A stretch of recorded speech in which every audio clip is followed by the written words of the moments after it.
Je, kifaa chako kinahitaji kutengenezwa? Tunatoa uchunguzi wa bure. Bila simu au safari, tunachukua kutoka mlangoni mwako na kurudisha.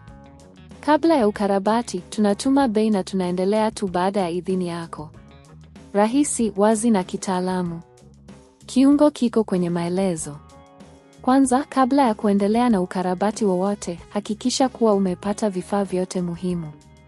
Utahitaji screwdriver, multimeter na motor mpya ya Dyson kama inahitajika. Hatua ya kwanza ni kufanya uchunguzi wa bure. Angalia ikiwa kuna vikwazo kwenye mfumo wa uendeshaji wa Dyson. Ondoa vichujio na uangalie ikiwa kuna vumbi au uchafu. Safisha vichujio na ujiandikishe kuyarekebisha. Baada ya kuhakikisha kuwa hakuna uchafu, fanya jaribio la kuzima na kuwasha Dyson. Ikiwa tatizo linaendelea, hatua inayofuata ni kuangalia umeme. Tumia multimeter yako kupima nguvu inayokuja kwenye motor. Ikiwa hakuna umeme, tatizo linaweza kuwa kwenye kebo au swichi. Sasa, ikiwa umepata kwamba motor inatoa umeme lakini inazima, ni ishara kwamba motor imechoka. Katika hatua hii, itabidi ubadilishe motor. Kuondoa motor ya zamani, fungua screws zinazoshikilia motor kwenye mahali pake. Hakikisha umepata screws zote, kwani motor inaweza kuwa ngumu kuondoa ikiwa bado inashikiliwa na screws chache. Baada ya kuondoa motor, chukua motor mpya na uweke kwenye nafasi yake.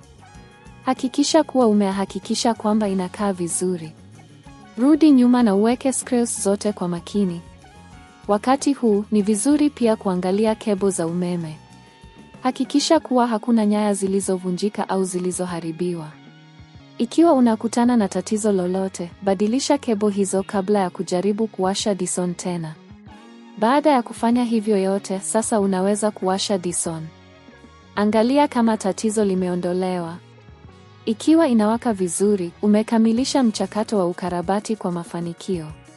Kumbuka, huduma ya kuchukua nyumbani inapatikana ikiwa huwezi kufanya ukarabati mwenyewe.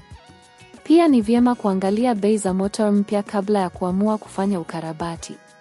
Kwa ujumla, motor mpya inaweza kugharimu kati ya shilingi 10,000 hadi 15,000, lakini bei hiyo inaweza kutofautiana kulingana na mahali na muuzaji. Kwa hivyo, endelea kufuata hatua hizi na uweze kutatua tatizo la Dyson SP26 inayojizima yenyewe kwa urahisi. Je, kifaa chako kinahitaji kutengenezwa? Tunatoa uchunguzi wa bure. Bila simu au safari, tunachukua kutoka mlangoni mwako na kurudisha. Kabla ya ukarabati, tunatuma bei na tunaendelea tu baada ya idhini yako. Rahisi, wazi na kitaalamu. Kiungo kiko kwenye maelezo.